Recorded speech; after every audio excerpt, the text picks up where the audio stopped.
For 7 seasons and in a reunion that warmed the hearts of millions, she was the formidable, witty, impeccably dressed, and terrifyingly perfectionistic matriarch of the Gilmore clan.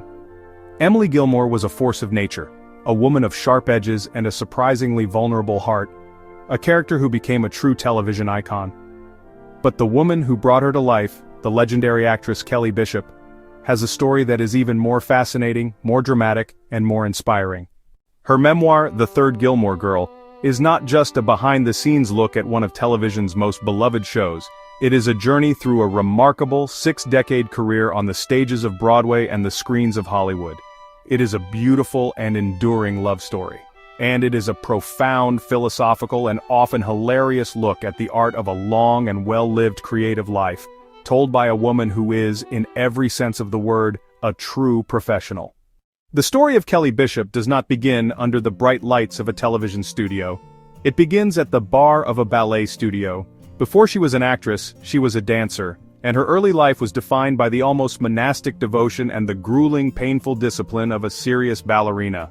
She describes a childhood where her entire world revolved around dance, the endless hours of practice, the relentless pursuit of an impossible physical perfection, the fierce competition. This was the crucible that forged the artist she would become. The life of a dancer, she explains, teaches you things that you can't learn anywhere else. It teaches you discipline. It teaches you to show up every single day, whether you feel like it or not, and to do the work. It teaches you how to take criticism, how to work through pain, and how to be a professional. This early training in the demanding and often unforgiving world of ballet was the foundation of her entire career. But she also realized as a young woman that she did not have the perfect body to become a prima ballerina. And so, with a pragmatism that would define her career, she made a pivot. She took her incredible talent and discipline and she brought it to the world of Broadway musical theater. It was a decision that would lead her to the center of one of the most legendary and revolutionary shows in theater history. In the mid-1970s, the world of Broadway was changed forever by a strange and revolutionary new musical called A Chorus Line. The show wasn't based on a famous book or a historical event. It was based on the real, taped, confessional stories of a group of anonymous Broadway dancers, the hard-working performers known as gypsies. Kelly Bishop was one of the original members of the cast, and her memoir gives us a thrilling front-row seat to the creation of this masterpiece. She tells the story of the famous workshop where the director, Michael Bennett, gathered a group of dancers in a room and simply asked them to talk about their lives.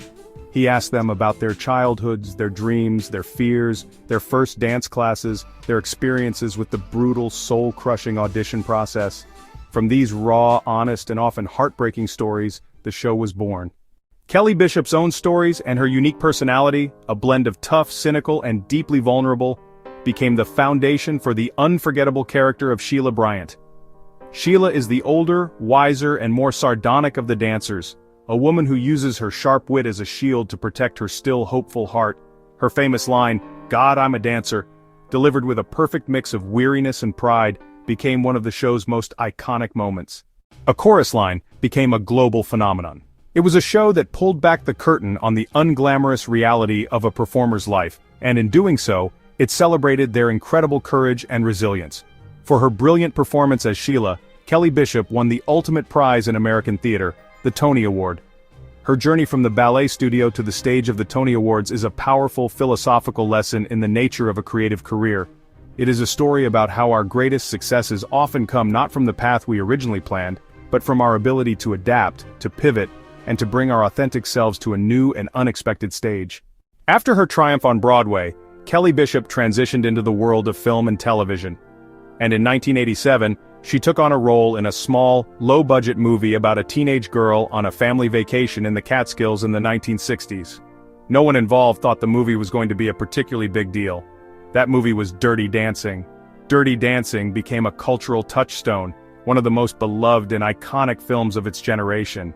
And Kelly Bishop, in the role of Marjorie Houseman, the elegant and often disapproving mother of the main character, Baby, created another unforgettable performance. Her memoir is filled with wonderful behind-the-scenes stories from the making of the film. She talks about the chaotic and often difficult production, about the chemistry between the stars, Jennifer Grey and Patrick Swayze, and about the creation of some of the film's most famous scenes. Her character Marjorie could have been a simple, one-dimensional stereotype of a conservative 1960s mother, but Bishop, with her usual intelligence and grace, gave her a depth and a humanity that made her real. Her journey in the film, from a woman who is concerned with appearances to a mother who ultimately stands by her daughter, is one of the quiet, emotional anchors of the entire story. And she is the one who gets to deliver one of the most satisfying and quotable lines in the whole movie. After seeing her husband finally stand up for what's right, she looks at her daughter, baby, and says, with a perfect wry smile, "I think he gets this from you." Her work in Dirty Dancing and in dozens of other films and television shows solidified her reputation as one of the most respected and versatile character actors in the business. It is a career built not on being the leading lady, but on the quiet, professional, and often unsung art of bringing intelligence, wit, and humanity to every single role, no matter how large or small. The reign of Emily Gilmore, a matriarch for the ages. In the year 2000, Kelly Bishop took on the role that would define her career for an entirely new generation of fans. She was cast as Emily Gilmore, the wealthy, formidable, and deeply complicated matriarch in the beloved television series Gilmore Girls. The show, created by Amy Sherman Palladino, was famous for its rapid-fire, pop-culture-filled dialogue and its heartfelt, multi-generational story of mothers and daughters. And at the very center of that story was the often fraught but deeply loving relationship between Emily, her fiercely independent daughter Lorelai, and her brilliant granddaughter Rory. Emily Gilmore could have been a simple villain, a caricature of a rich, snobby, and controlling wasp grandmother. But in Kelly Bishop's hands she became something far more complex and far more human. Yes, she was often manipulative. Yes, she was obsessed with appearances and social status. Yes, her relationship with her daughter was a constant battle of wills. But as Bishop explains in her memoir, she saw Emily not as a villain, but as a woman who was driven by a deep and often terrified love for her family. Everything Emily did, from her attempts to meddle in Lorelai's love life to her insistence on the formal ritual of Friday night dinners, was, from her point of view, an attempt to hold her fractured family together. She was a woman who was terrified of losing her daughter and her granddaughter, and she used the only tools she had, her money, her social power, her sharp wit, to try and keep them in her orbit.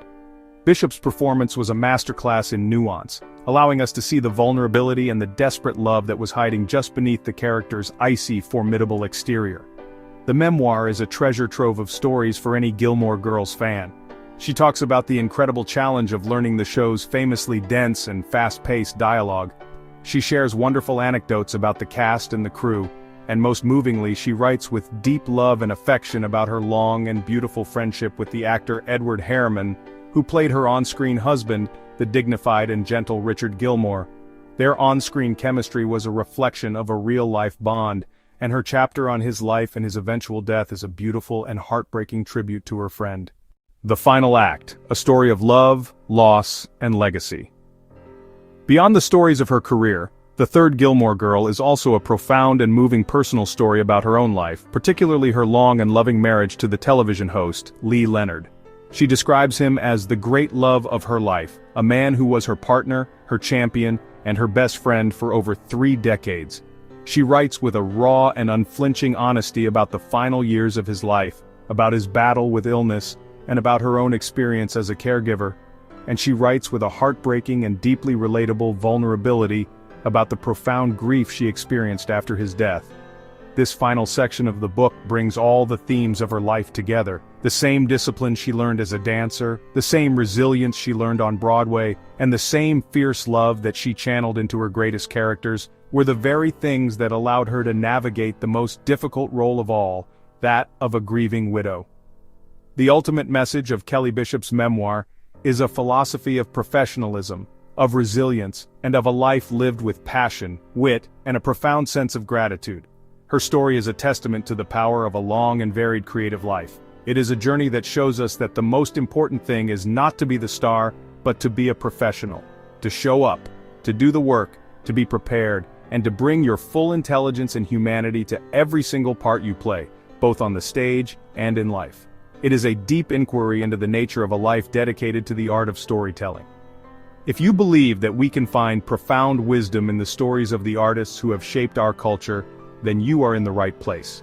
Welcome to Geeky Philosopher, subscribe, and let's continue to explore the lives and the philosophies that inspire us.